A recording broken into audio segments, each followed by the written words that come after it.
La película comenzó como un documental sobre la pizca del durazno. Yo vivo en esa región donde se grabó la película. Entonces, cuando yo estaba preparando este documental, me enteré de que en mi familia había una historia de que mi abuelo, que había sido bracero y que había migrado por muchísimos años a los Estados Unidos desde aquí, desde Michoacán, hubo una época en la que se perdió como 5 años. Entonces eso me fascinó y dije, tengo que cambiar mi película y tengo que hacer algo para intervenir o conectar con esa historia, porque el abuelo ya había muerto, ¿no? Y ahí me di cuenta de que había muchísimos otros fantasmas, ¿no? Muchos otros Lupes que se habían quedado perdidos en Estados Unidos. Entonces, rápidamente reestructuramos el documental a una ficción, pero usando trabajadores migrantes, gente que ha estado viviendo ahí, que ha estado laborando en el campo. Y fue un proceso muy interesante porque esas historias casi no existen, ¿no? O sea, no las ves desde ahí, ¿no? Lo que está pasando en estos pueblos como Merced, en los pueblos del Valle Central, donde viven como en una escala muy mínima dentro de este mundo de la agroindustria, ¿no? O sea, su vida tan rutinaria, y así se le han ido los años, y que a mí me parece que es algo que nos toca mucho, ¿no? Todos tenemos por ahí algún fantasma en nuestra vida, en nuestra historia familiar, alguien que se haya ido, que se haya perdido y que no imaginamos qué es lo que están haciendo, ¿no? Y bueno, no sé, quizás demos paso a las preguntas, a los comentarios. Hola, ¿qué tal? Alejandro Cárdenas.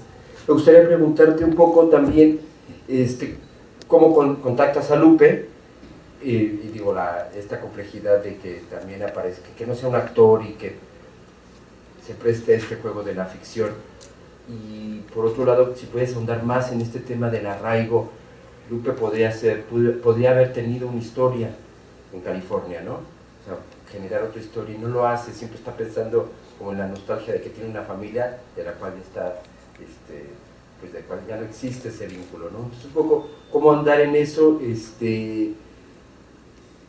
no sé si es un migrante legal o ilegal.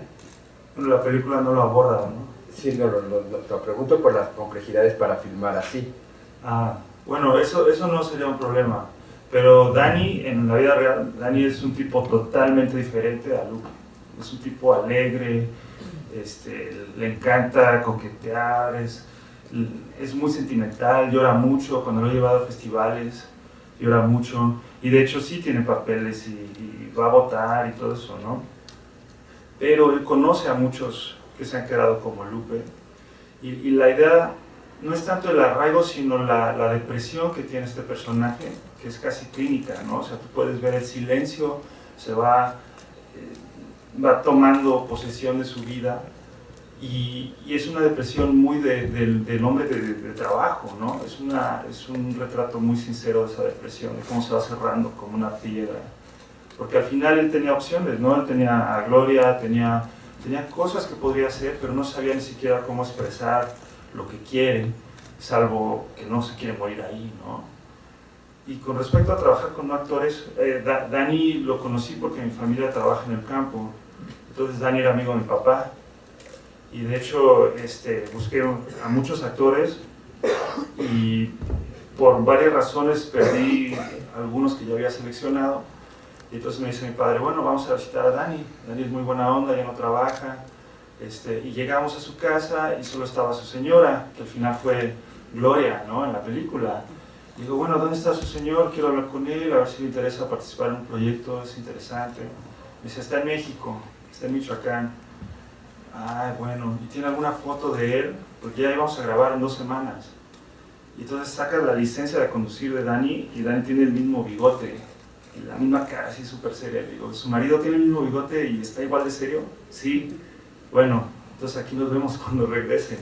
Y ya hablé con él y nos tratamos con mucha confianza, siempre con ese respeto, ¿no? De que yo le dije a Dani, bueno, no te voy a pedir que te la hagas yo, no te voy a tratar como un actor profesional, tú sencillamente confía en mí. Eso es lo que hicimos. Cuando entraban los personajes a rodar, no sabían el guión. Ellos solo sabían que podían confiar en que yo les dijera de qué trataba la escena. Entonces ellos no vieron la película articulada hasta mayo de este año y se rodó en el 2014.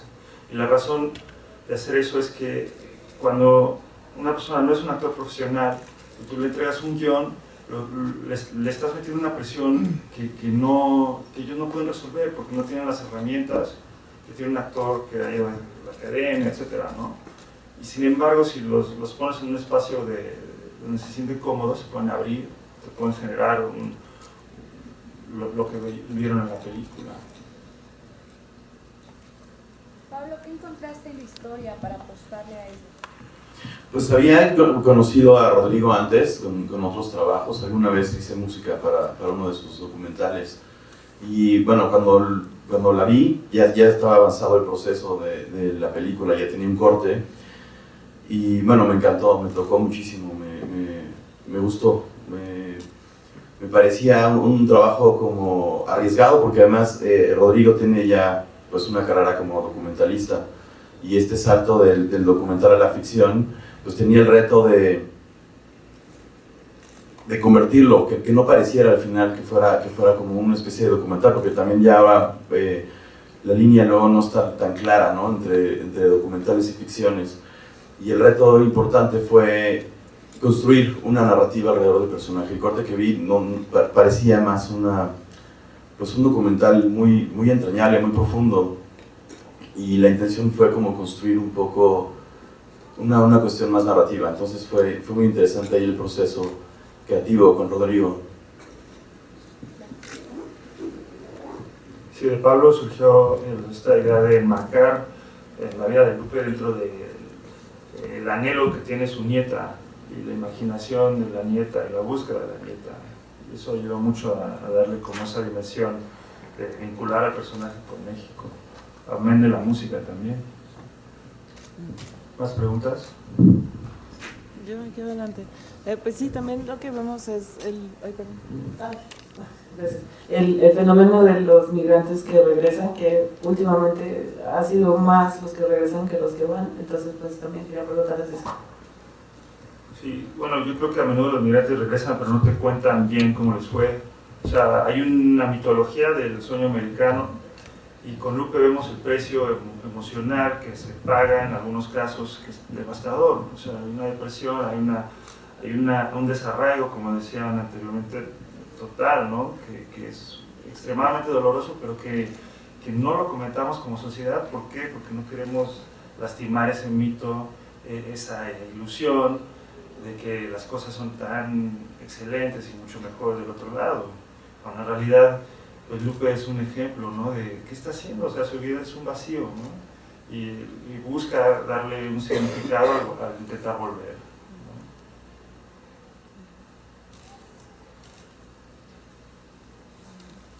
¿no? Después de Morelia, ¿ya tienes algunas otras explicaciones o qué va a suceder con esta?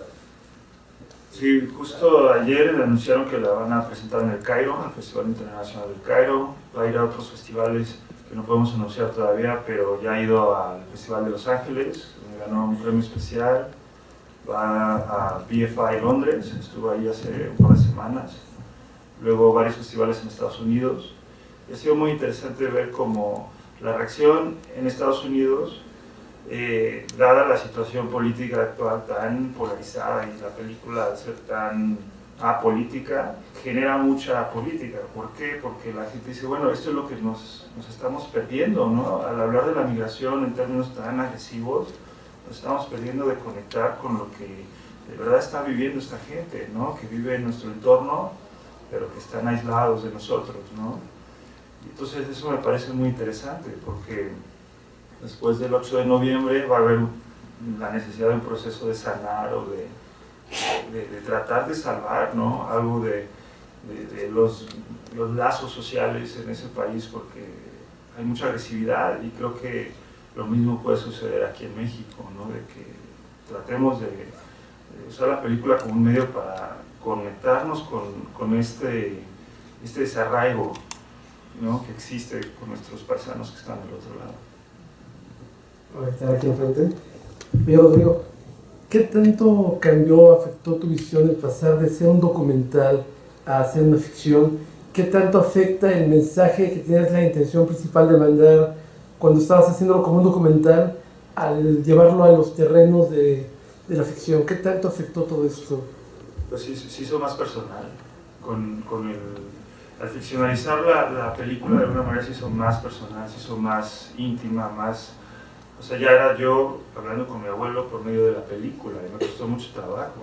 O sea, Pablo lo sabe, ¿no? Que trabajamos mucho en la edición y me costó mucho trabajo porque es difícil aceptar que quizás tu abuelo andaba en esas cosas, ¿no? O que cayó tan duro, ¿no? Y ya cuando ya lo resolví es que se terminó la película. ¿Quieres comentar sobre ese proceso? Sí, pues había que investigar, de hecho, o sea, parte del proceso creativo era buscar puntos de vista de los familiares cercanos de Rodrigo, y eso pues claro hizo que se enfrente con eso que al final no estuvo resuelto, porque pues nunca se supo qué es lo que pasó con el abuelo real. Y pues sí, o sea, fue en realidad del trabajo creativo la parte más complicada fue convencerlo de abrirlo. O sea, que habría que investigar más, hay que darle muchas vueltas adentro y afuera, entonces fue muy rico el proceso. ¿Tú ya sientes que ya cerraste esta parte tuya personal con tu abuelo? Sí, yo siento que ya la cerré porque digo, bueno, ¿yo quién soy para juzgar a mi abuelo? Y si cometió errores los pagó, ¿no? Y al final él sí regresó, lo que no hizo fue contar en qué andaba, ¿no? Entonces por eso surge la película.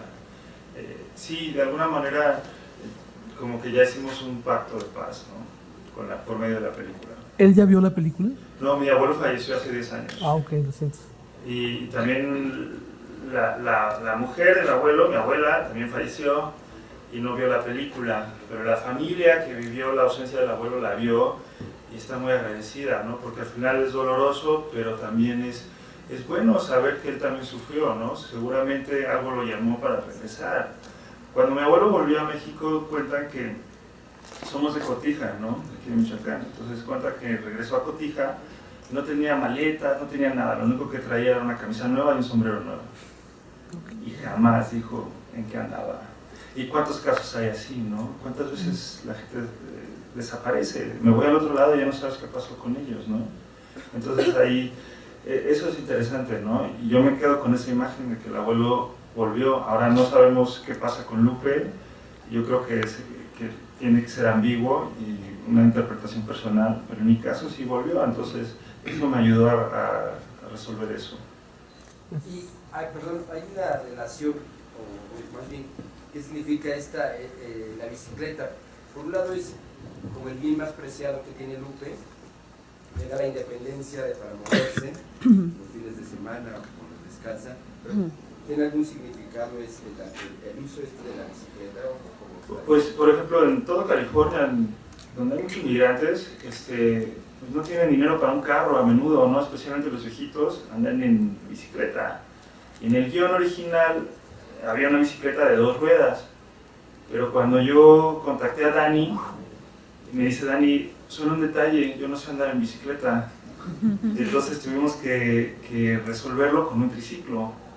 Y de hecho también hay personajes que andan por ahí en el pueblo, en la vida real, en triciclo, ¿no? Y eso le da un privilegio y también lo divide, ¿no? No sé si se dan cuenta cómo él vive del otro lado de la autopista, en una zona muy pobre, hay zonas mucho más ricas en el pueblo que él no conecta, ¿no? Entonces anda en su bici y le permite ver, pero no participa, ¿no? Además de que la bicicleta pues es una hermosa imagen.